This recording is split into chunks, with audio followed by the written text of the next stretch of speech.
আমার বয়স তখন কতই বা, 4 কিংবা 5।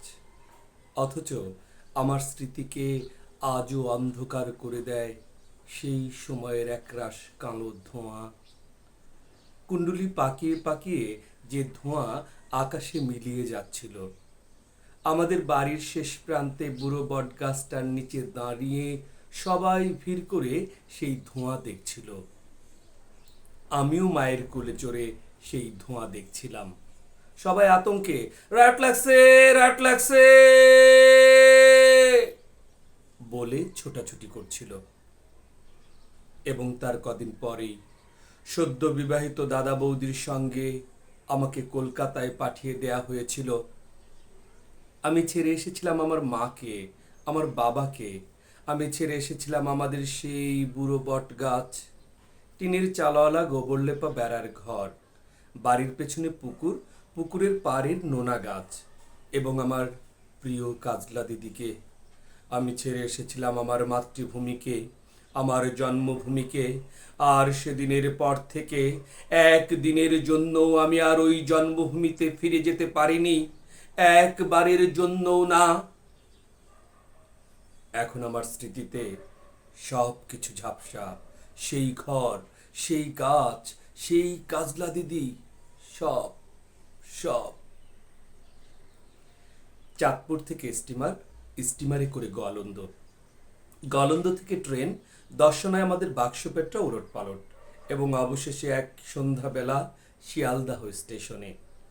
তারপর ঘোড়ার গাড়ি চেপে প্রেমচাঁদ বড়াল স্ট্রিট, প্রেমচাঁদ বড়াল স্ট্রিটের 3.5 হাত চওড়া এক অন্ধ গলি, সেই অন্ধ গলির 11 বাড়িতে একটি ঘর। সেই ঘরে দাদা বৌদির সঙ্গে বন্দি আমি। আমি আমি যার মুখে তখনও নোয়াখাল্লা ভাষার টান, আমি যাকে দেখলেই প্রাইমারি স্কুলের ছেলেরা কানের উপর উপর হয়ে চিৎকার করে বলতো, বাঙালো রাস খাইলো, ভার ভাঙিলো, পয়সা দিল না। সে আমি চারিদিকের ওই টিটকারির ভয়ে নিজের বাঙালপনাকে গোপন করার জন্য প্রাণপণ চেষ্টা করতে করতে ধীরে ধীরে যখন অন্য মানুষ হয়ে উঠছিলাম, ঠিক তখনই আমার জন্মভূমি থেকে বাবার একখানা চিঠি এসেছিল। সবাই সে চিঠি নিয়ে জোরে জোরে আলোচনা করছিল এবং আমি শুনেছিলাম ঢাকায় নাকি গুলি চলছে, গুলি। বহু বছর পর জেনেছিলাম সেই গুলি চলেছিল তাদের ওপর যারা আমাদের মাতৃভাষা বাংলার মর্যাদা রক্ষা করতে ওপার বাংলায় লড়াই শুরু করেছিল। শুনেছিলাম তারা নাকি পুলিশের বন্দুকের সামনে জামার বোতাম খুলে চিৎকার করে গাইছিল, ওরা আমার মুখের ভাষা কায়রা নিতে চায়। আর সেই মুখের কথার গৌরব রক্ষা করতেই তারা নাকি পুষ্পাঞ্জলির মতোই তাদের প্রাণকে সমর্পণ করেছিল। আর এপার বাংলায় আমি আমার সমস্ত বাঙালপনাকে ঝেড়ে ফেলে তখন ধীরে ধীরে হয়ে উঠছি কেতাদুরস্থ অন্য এক মানুষ। ইংলিশ মিডিয়াম স্কুল থেকে একটার পর একটা ক্লাস টপকে আমি রণ পায়ে এগিয়ে চলেছি।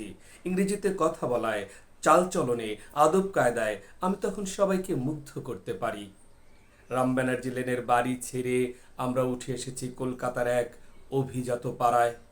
কেউ আর আমায় বাঙাল বলতে সাহস পায় না, বরং একটু সমীহ করেই চলে।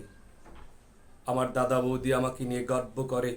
আমাদের ভূতপূর্ব বাঙাল জীবনকে আমরা তখন রীতিমতো ঘৃণা করতে শিখে গেছি। তারপর থেকে আমার জীবনে শুধুই চড়াই। আমি এখন এক সাহেবি কোম্পানির নামী অফিসার। সেই কোম্পানির অভিভাবক একজন নামজাদা বহুজাতিক কোম্পানি। সেই কোম্পানির স্বার্থে আমি এখন দেশে বিদেশে উড়ে বেড়াই। অধিকতর বিদেশি ব্যবসা, অধিকতর বিদেশি চুক্তি, অধিকতর পরামর্শ, কমিশন ইত্যাদি ইত্যাদি অর্জনের মধ্য দিয়েই আমার আজকের বিকাশ, আমার প্রতিপত্তি। আমার ছেলেমেয়েরা আমাকে ড্যাডি বলে ডাকে, মাকে মাম্মি। আমার মতো ওরাও এখন শুদ্ধ করে বাংলায় কথা বলতে পারে না, শুদ্ধ করে লিখতে পারে না মাতৃভাষায় কয়েকটা লাইন। আমার ছেলে মেয়েদের কাছে বাংলা ভাষা একান্তই বিদেশি। সেবার লন্ডনে এক জাপানি শিল্পপতিকে বিদেশের মাটিতে দাঁড়িয়ে তার মাতৃভাষা জাপানিতে অন্যদের সঙ্গে যখন অনর্গল কথা বলতে দেখছিলাম, তখন আমার বুকের ভেতরে কেমন যেন একটা কষ্ট হচ্ছিল। ইংরেজিতে কথা বলতে না পারার জন্য ওই মানুষটির ভেতরে কোনো লজ্জা ছিল না, বরং মাতৃভাষায় কথা বলতে পারার অহমিকায় মানুষটিকে যেন উজ্জ্বল হয়ে উঠতে দেখছিলাম।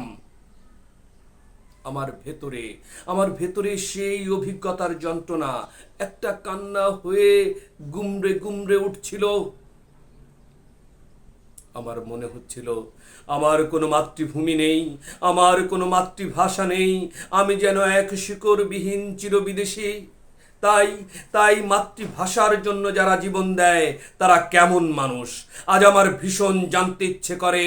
আমার বুকের মধ্যে সেই বাংলাদেশের জন্যে, সেই বাংলা ভাষার জন্যে, একটুখানি বাঙালি হয়ে ওঠার জন্যে একটা ভয়ঙ্কর যন্ত্রণা টন টন করে ওঠে।